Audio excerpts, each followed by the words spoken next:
Querido, se tem uma coisa curiosa quando nós olhamos para algumas tribos remotas, algumas tribos mais longínquas, é o ritual de antropofagia.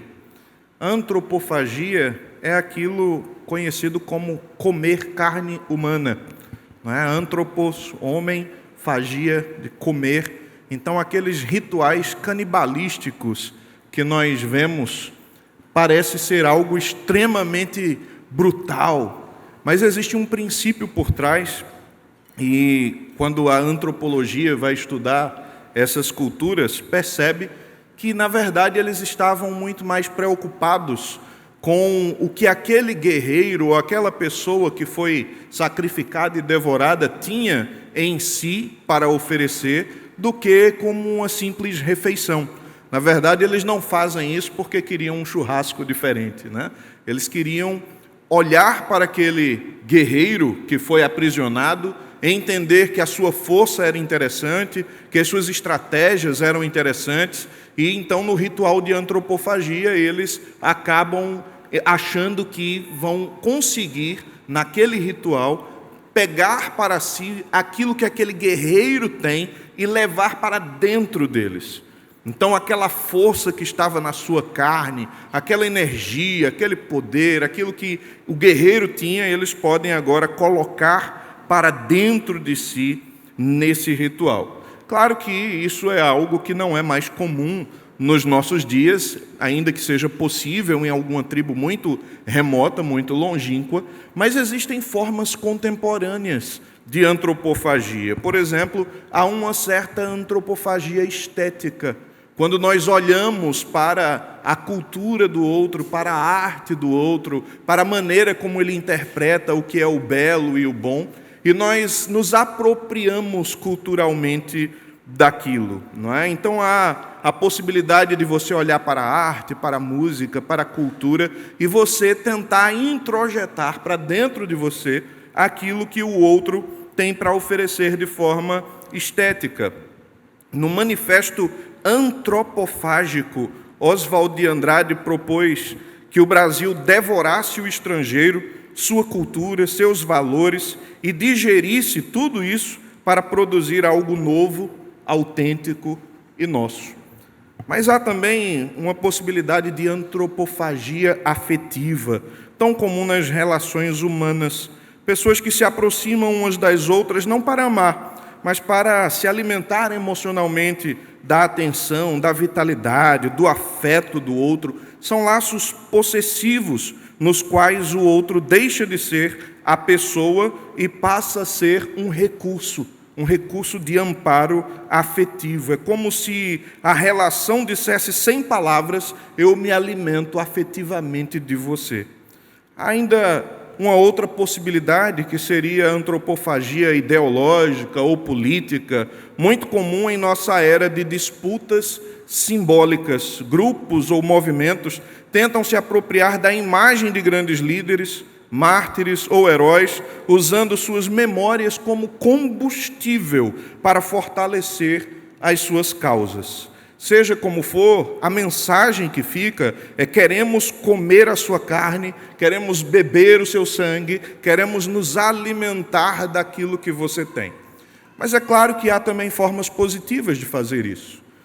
Um certo escritor disse, em algum momento de seus livros, que quando ele escrevia, uma parte dele ficava nos seus escritos, e que quando você, leitor, podia ler os seus textos, era como se você também estivesse se alimentando dele, comendo da sua carne, comendo daquilo que ele estava oferecendo. Nesse caso, o ritual deixa de ser um sacrifício forçado do outro para ser uma entrega voluntária, para ser um compartilhar da sua natureza e da sua essência, para ser uma entrega, um donativo que fortalece, que trabalha a alma do outro e que traduz um pouco do que você é para compor também um pouco do que o outro é. É nesse contexto que nós vemos que Jesus, ele lá no capítulo 6 do Evangelho de João, acaba nos chamando, nos convocando a participar de um ritual de antropofagia. E é claro que aquilo não pode ser tomado literalmente, mas Jesus acaba dizendo que é necessário comer da sua carne e beber do seu sangue, porque a sua carne é verdadeira comida e o seu sangue é verdadeira bebida, e ele se oferece voluntariamente como donativo que é capaz de produzir vida em todo aquele que dele se alimenta. Então, para isso, vamos abrir as nossas Bíblias no Evangelho de João, capítulo 6, e para refletir como alimentar-se do Deus homem é a única forma de obter verdadeira vida, eu quero convidar você a ler alguns versículos desse texto. Nós vamos ler sobretudo os versos 52 a 55. Evangelho de João, capítulo 6, versos 52 a 55. Disputavam, pois, os judeus entre si, dizendo: como pode este dar-nos a comer a sua própria carne? Respondeu-lhe Jesus: em verdade vos digo, se não comerdes a carne do Filho do Homem e não beberdes o seu sangue, não tendes vida em vós mesmos. Quem come a minha carne e bebe o meu sangue tem a vida eterna, e eu o ressuscitarei no último dia. Pois a minha carne é verdadeira comida e o meu sangue é verdadeira bebida. Eu quero convidar você a orar e pedir a graça de Deus, a iluminação do Espírito, para refletirmos na palavra do Senhor. Pai, nós louvamos o Teu nome pelo privilégio de estarmos aqui nessa manhã cultuando ao Senhor, adorando o Teu nome com nossas orações, com os nossos cânticos, mas nós também queremos receber da Tua palavra, pois a Tua palavra são espírito e vida, e nós queremos rogar ao Senhor que o Senhor nos alimente do Senhor mesmo nesta manhã, fazendo com que os nossos corpos mortais sejam energizados, vivificados pela presença do Senhor, e que as nossas almas famintas sejam saciadas pelo pão da vida. Para isso, ó Deus, ilumina a nossa compreensão, abre as nossas mentes para compreenderem e o nosso coração para receber, se apropriar da Tua palavra e viver por ela. Para a glória do Teu nome, nos abençoa em nome de Jesus. Amém. Queridos, há sempre uma compreensão equivocada na relação entre Jesus e os judeus. Jesus, sempre que se apresenta, ele faz algum milagre, algum sinal, e aquele sinal realizado por Jesus acaba tendo uma repercussão muito positiva, pois as pessoas olham para o que Jesus faz e se interessam por isso e começam a segui-lo. Mas quando Jesus sonda os corações e responde que aquela inquietação que os leva a segui-lo não é uma boa inquietação, ele então vem com um discurso que acaba explicando o seu milagre, o seu sinal. E quando ele faz esse discurso, as pessoas gostam do sinal, gostam do milagre, mas não gostam do discurso, e por isso a reação de positiva volta-se para negativa, e há sempre uma rejeição por parte dos judeus. É esse dilema que é travado no Evangelho de João à medida que os sinais vão sendo realizados e os discursos vão sendo proferidos, e cada vez mais a multidão que segue a Jesus vai se reduzindo, e esse é um texto em que, no ápice dessa crise em que o seu discurso provoca e choca de uma forma tão intensa, muitos dos discípulos acabam deixando Jesus, deixam de segui-lo, partem para longe, e um pequeno grupo fica ainda o seguindo pela compreensão da realidade do que Jesus estava falando nesse discurso. Então, quando eu olho para esse texto, a partir do versículo 22 até o último versículo deste capítulo, nós percebemos, primeiro, que há uma disparidade entre aquilo que nós buscamos e aquilo que Cristo oferece. Os versos 22 até o verso 40, sobretudo, eles nos mostram essa disparidade. Vejam, Jesus tinha acabado de multiplicar pães. Jesus tinha feito um milagre às margens do mar de Tiberíades, ou mar da Galileia. E quando Jesus realiza esse milagre, as pessoas ficam atônitas, pois é aquele que agora era capaz de alimentar multidões com poucos recursos, 5 pães e 2 peixes. De repente, Jesus multiplica pães e uma multidão de 5.000 pessoas começa agora a dizer que aquele era, de fato, o homem que deveria reinar sobre eles, pois era capaz de trazer o entretenimento necessário, a diversão necessária, as palestras tão legais que eles ouviam e ainda alimentar, saciar a fome de cada um deles. Jesus, então, depois desse milagre, ele parte dali num barquinho. Aliás, ele vai orar e os discípulos partem num barquinho e no meio da noite acabam tendo aquela experiência de Jesus andando por sobre as águas. No dia seguinte, diz o verso 22, a multidão que tinha ficado ali naquela margem procura Jesus e não encontra. E então eles percebem que há uma série de outros barcos lá do outro lado da margem. Eles vão atrás de Jesus. E quando eles chegam até o local onde Jesus estava, então eles perguntam: Senhor, quando você chegou aqui? E aí Jesus diz que eles estavam procurando-o, não porque entenderam o sinal, não porque compreenderam o que Jesus estava fazendo, mas porque comeram do pão e se fartaram. Vejam que aqui começa o primeiro contraste. Afinal de contas, ir em busca de Jesus é algo que nós podemos ver como extremamente positivo. É muito bom que alguém se disponha a ir onde Jesus está. É muito bom que alguém saia do lugar onde está e se dirija até onde Jesus se encontra para estar com ele, para ouvi-lo, quem sabe, para acompanhá-lo no seu ministério.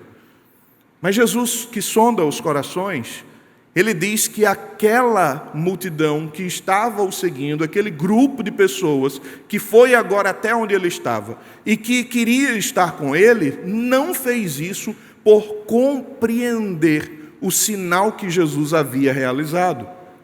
E o sinal tinha sido a multiplicação dos pães e dos peixes.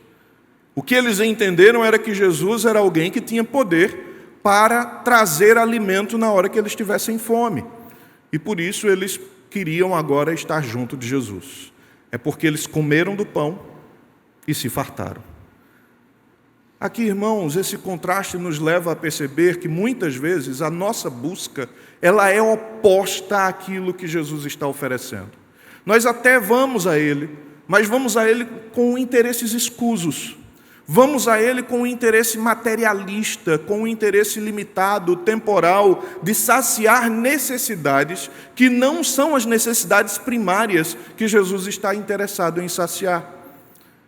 E aí, todas as vezes que nós buscamos a Jesus e aumentamos, intensificamos as nossas orações, tão somente no intuito de receber uma bênção da parte dele, ou começamos a frequentar mais a igreja, ou começamos a fazer isso ou aquilo, e demonstrar nossas obras, o nosso esforço, a nossa procura, a nossa busca, no intuito de receber a provisão limitada, temporal, daquilo que nós necessitamos, nós estamos demonstrando que somos muito parecidos com essa multidão que procura Jesus tão somente por causa do pão que perece. É nisso que nós precisamos ter cuidado. O milagre que deveria ter apontado para a glória do Messias, mostrando que ele é aquele que tem todo o poder, capaz de transformar realidades, de suprir necessidades, de trazer abundância onde há escassez, de transformar a tal ponto de que a fome é saciada pela sua bendita provisão, isso foi reduzido a um serviço de buffet celestial. E então a adoração do provedor se torna a idolatria da provisão. É quando corações sedentos por coisas temporárias adoram a coisa e não aquele que pode prover aquilo que precisamos. A partir daí, o diálogo se torna revelador. Eles pedem a Jesus que lhes diga o que fazer para realizar as obras de Deus. Então Jesus agora poderia ensiná-los, quem sabe, a fazer o mesmo milagre, assim como Moisés era capaz de trazer o maná do deserto, e assim como Jesus tinha multiplicado os pães e os peixes, então Jesus agora podia treiná-los também para fazerem coisas semelhantes.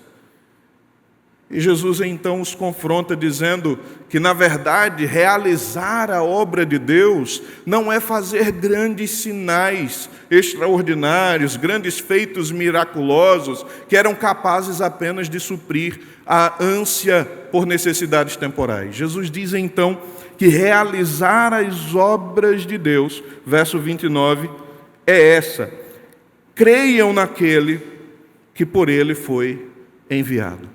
É a fé genuína na pessoa de Jesus. E é claro, irmãos, eu não quero dissociar aqui a pessoa de Jesus dos feitos de Jesus. Nós temos o costume de dizer que nós precisamos adorar o Criador e não aquilo que Ele nos concede, o abençoador e não a bênção. E é claro que as bênçãos de Deus são algo que refletem o seu caráter, refletem quem Ele é. Mas percebam que nesse texto, assim como naquela multidão, nós vemos o risco constante de dissociar o provedor da provisão e, dissociando, focarmos na provisão e não no provedor. Era exatamente isso que estava acontecendo aqui. Nós precisamos olhar para os feitos de Deus, para a provisão de Deus, para as obras de Deus, como aquilo que reflete o seu caráter, a sua natureza, a sua bondade, quem Ele é, a sua pessoa. Portanto, crer em Jesus, depositar integralmente a sua fé nele, é olhar para os seus feitos que estavam sendo realizados e entender: este é de fato o enviado de Deus. Esse é de fato o Messias que prova por meio de sinais extraordinários que só Deus estando com ele e habitando e falando por ele e agindo por meio dele é capaz de realizar as obras que ele realiza. Era necessário que eles olhassem para aquilo, que eles vissem o que Jesus faz e agora se entregassem plenamente a uma vida com Cristo, seguindo pelo que Ele é e não somente pelo que Ele faz. Então, não se trata do esforço humano ou da capacidade treinada, a habilidade de realizar algumas coisas a mais. Na verdade, se trata da fé no enviado de Deus, na fé capaz de transformar a realidade interior e não apenas a exterior.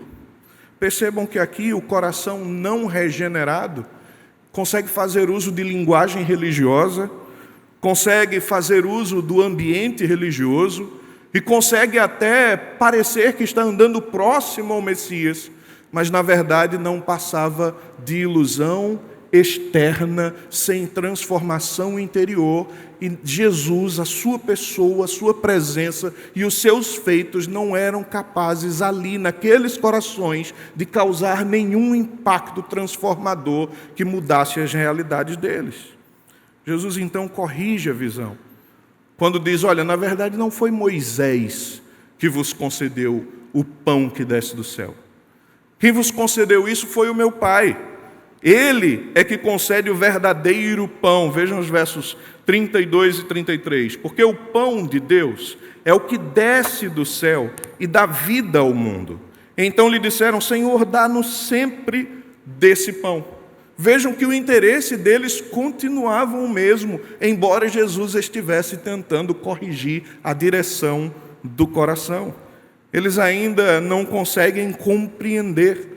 Ainda estavam pensando no estômago, quando Jesus estava pensando no coração.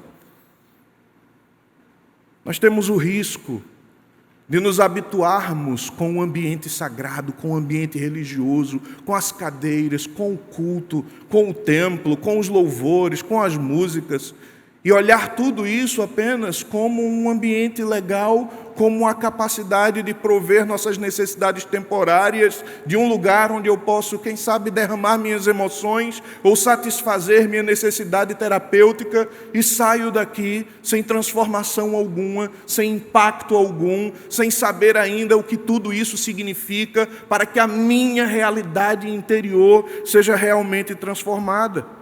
Há uma tensão real aqui entre a fome do homem e a oferta de Deus, entre o que o homem busca e o que Deus oferece, e nós precisamos confrontar-nos, sondando o nosso interior, examinando o nosso coração, para perceber qual é a direção da nossa busca.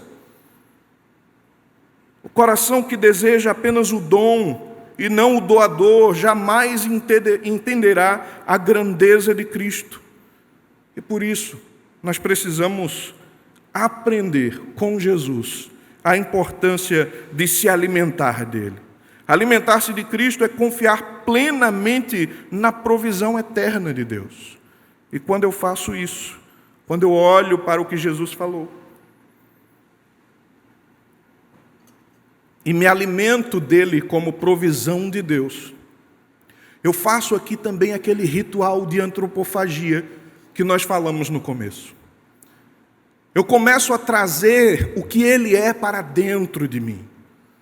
Comer a sua carne, beber o seu sangue, alimentar-se de Cristo, de tal forma que eu me aproprio dele, da sua presença, da sua vida, do seu caráter, da sua vontade, da sua pessoa, da natureza do seu ser, que me invade e me transforma. Sem alimentar a minha alma com esse pão da vida, eu continuo vivendo uma morte eterna. Mas quando me alimento de Cristo, o verdadeiro pão da vida, então tudo isso que era apenas exterior é capaz de perder a importância. E a necessidade real da alma, que é suprida por aquilo que Deus está a oferecer em Cristo, então passa a ser o mais importante. O que é que acontece então? É que eu prefiro a presença de Deus, ainda que as suas bênçãos não me acompanhem. E é claro que as bênçãos de Deus vão acompanhar os que creem, mas ainda que essas bênçãos não acompanhem, eu prefiro a presença de Deus do que as suas bênçãos sem a sua presença. Vocês lembram de uma situação em que Moisés está clamando pelo povo, depois do povo ter pecado, e Deus então diz assim: Moisés, tá bom, eu vou dar a vocês o que eu prometi, vou dar a terra, vou levar esse povo, vou conduzir, mas a minha presença não vai com vocês. E Moisés em oração diz assim: Senhor, se a tua presença não for conosco, não nos faça sair desse lugar. Para Moisés não importava a posse da terra, era melhor viver no deserto. Ainda que a terra manasse leite e mel, e fosse capaz de suprir as necessidades temporárias, o que seria da sua alma sem a presença constante de Deus, que era capaz de saciar a sua sede e fome eternas daquele Deus que é capaz de transformar tudo aqui dentro, ainda que tudo lá fora esteja um caos? Alimentar-se de Cristo é confiar plenamente na provisão eterna de Deus. Esses homens não conseguiam entender isso. Veja o verso 42. Quando Jesus se apresenta como o pão do céu, eles dizem: não é este Jesus, o filho de José? Acaso não lhe conhecemos o pai e a mãe? Como, pois, agora diz: desci do céu? Respondeu Jesus: não murmureis entre vós, ninguém pode vir a mim, se o Pai que me enviou não o trouxer. Eles estavam tão familiarizados com Jesus, sabiam quem era a família de Jesus, conheciam o pai, conheciam a mãe. Como é que Jesus agora diz que é a provisão de Deus que veio do céu, o pão que veio do céu, que pode revelar Deus, que pode alimentar com vida? Eles estavam tão familiarizados com aquilo, que não conseguiam perceber o que estava diante dos olhos deles. não esteja tão familiarizado com as coisas sagradas ao ponto de dessacramentalizar aquilo que precisa ser visto com reverência e solenidade. Eles estavam diante do pão da vida e não conseguiam enxergar. Eles estavam diante da provisão de Deus e não conseguiam perceber. Jesus, então, é aquele que desce do céu, e é claro que era filho de Maria, nasceu do ventre de Maria, mas por uma ação do Espírito no ventre de Maria, ele era a encarnação do eterno Filho de Deus, gerado desde toda a eternidade, Deus de Deus, luz de luz, da mesma essência do Pai. Então ele se manifesta ao mundo, vindo encarnado, mas ele não começa no momento em que é gerado do ventre de Maria. Ele é antes de toda a eternidade.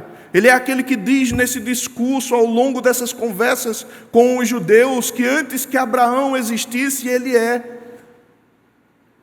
E os judeus não conseguiam compreender, porque estavam familiarizados demais com Jesus, sabendo da sua mãe, do seu pai, da sua família, e não podiam perceber.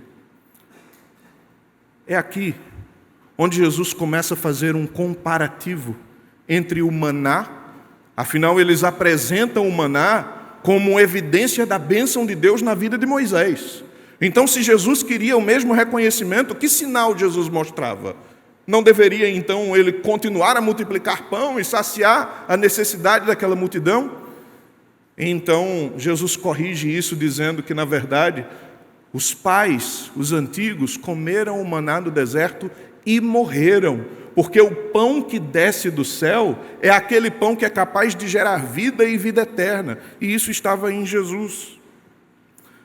Mas quando eu olho então para essa comparação, eu volto os meus olhos lá para Êxodo capítulo 16, e quando eu penso naquele texto em que o maná começa a acontecer pela primeira vez, Deus estabeleceu algumas regras.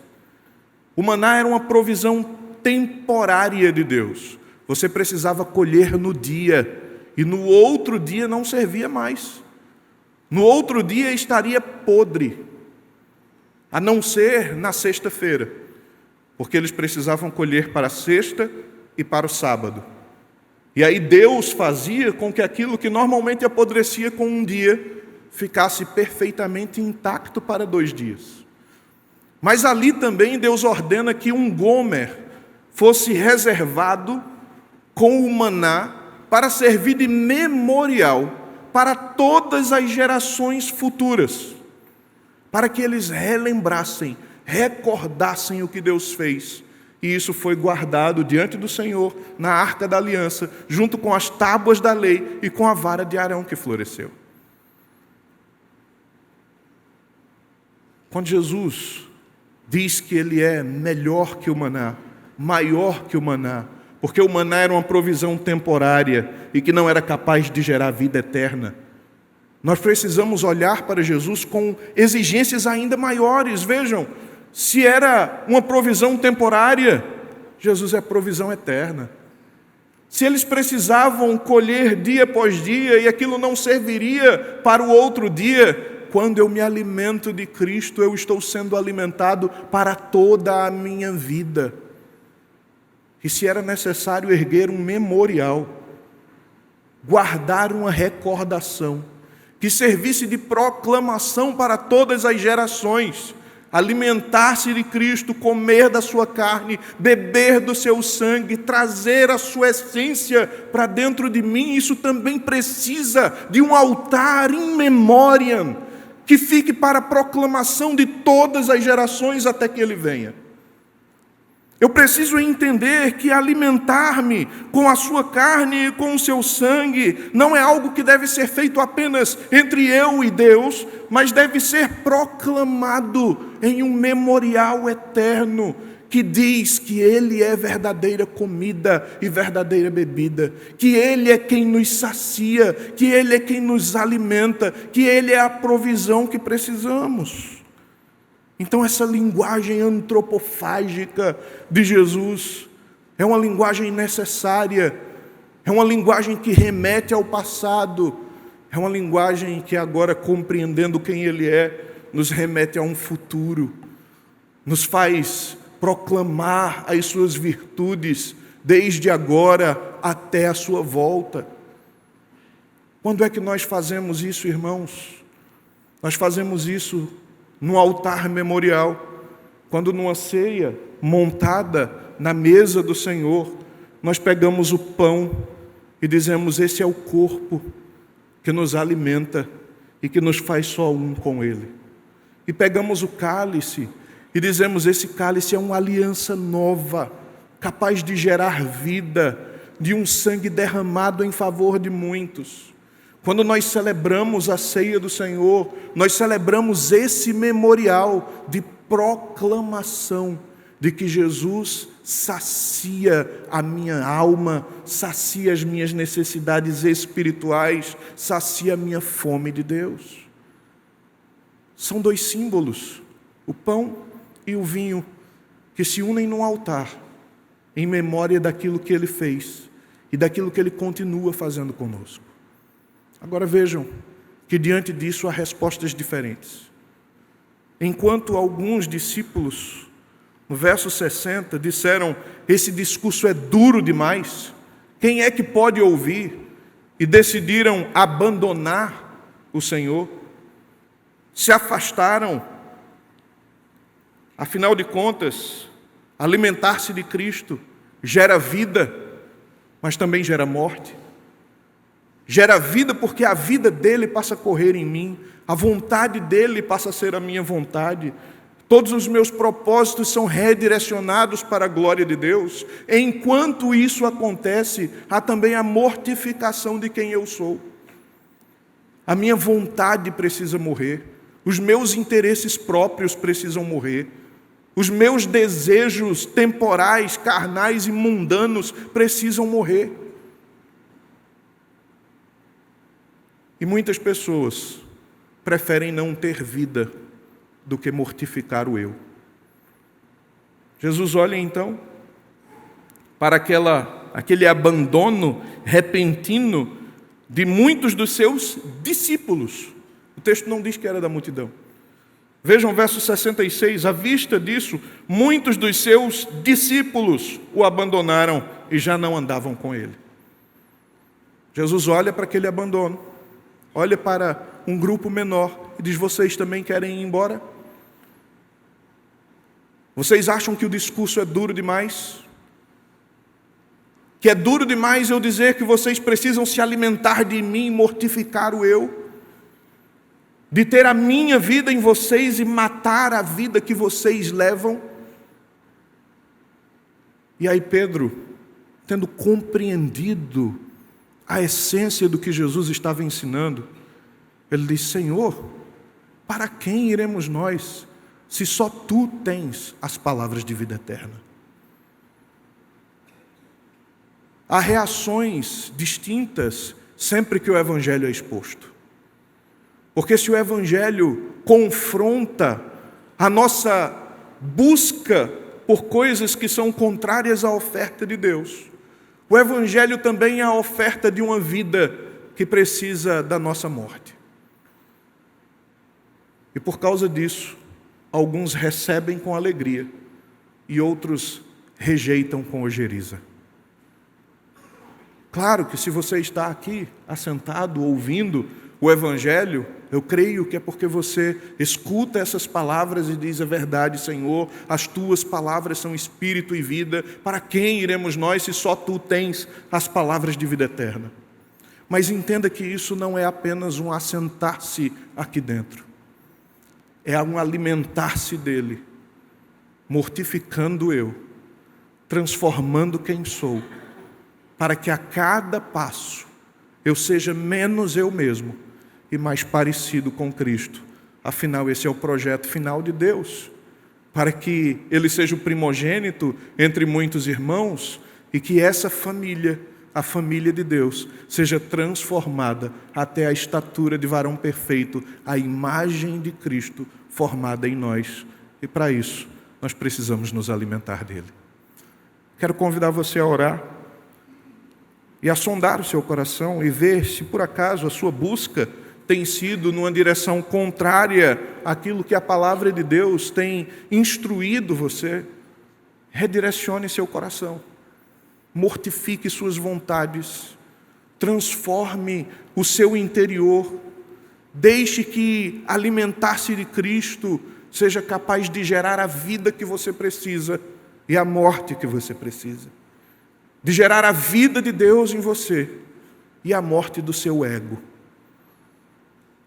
Coloque diante do Senhor e em oração. Pai bendito, estando nós aqui diante da exposição da Tua Palavra e cientes de quem Cristo é, o Senhor da vida, o doador de tudo que precisamos, não das nossas necessidades efêmeras que tantas vezes se transformam em ídolos, mas da nossa realidade mais profunda, da nossa necessidade mais sublime, da nossa essência mais espiritual. Faça o nosso olhar convergir, ó Deus, para a Tua provisão em Cristo, provisão eterna e bendita para alimentar nossas almas. Faça-nos mortificar nosso eu, para que a vida de Cristo flua em nós. Faça-nos redirecionar os passos, a vontade, os desejos, quem somos, o que buscamos, para que a cada dia Cristo seja formado em nós. Tem misericórdia de nós, ó Deus. Perdoa os nossos pecados e faz com que os nossos passos trilhem os Teus caminhos, de fato como seguidores de Jesus. E quando Cristo, que desceu do céu e voltou para o lugar onde veio, voltar outra vez para encontrar com o Teu povo, agora cheio de glória e de majestade, que confrontados novamente com Sua presença, nós estejamos totalmente rendidos ao Senhor. Que o nosso coração tenha passado pelo processo de santificação a tal ponto que Cristo em nós seja a esperança da glória. Forma em nós o caráter de Cristo para a glória do Teu nome. Em nome de Jesus. Amém.